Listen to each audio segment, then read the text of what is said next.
If you don't have the caliper aligned properly, you will find that your brake drags, you've no power and you get uneven pad wear. So what we try and do is align the caliper straight to the disc so it gives you free running and lots of power. We align the caliper with two simple bolts here, and then we have to unscrew the 6mm bolts. The cutout in the caliper has to be right in the centre of the disc, both at the back and the front. Don't just do the front thinking, oh, it'll be all square. Nip them both up.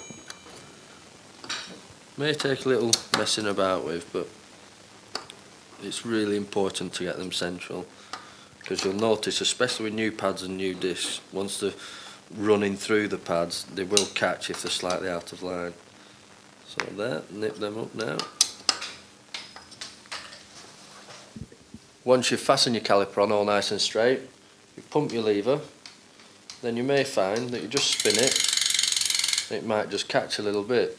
Now you might find that one piston is touching the disc more than the other, so when you actually pull the lever on, it's flexing the disc across.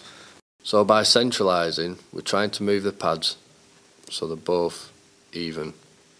Not one pad across like this and one pad away, not one pad like that, but get them both with an even gap. So what we can do is just a simple screwdriver in between the back plate of the pad to the side that's rubbing, and pushing both pistons back.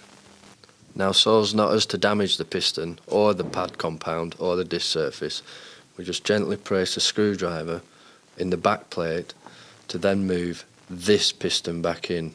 Nothing to do with that one. We're pressurising the pad to push this piston back, but by pumping the lever it will allow this piston to move out, and same for the opposite side. To move this piston back in, we put pressure on the back plate of the pad, and we're trying to put pressure down here so as not to damage the top, because we don't want to bend the back plate of the pad.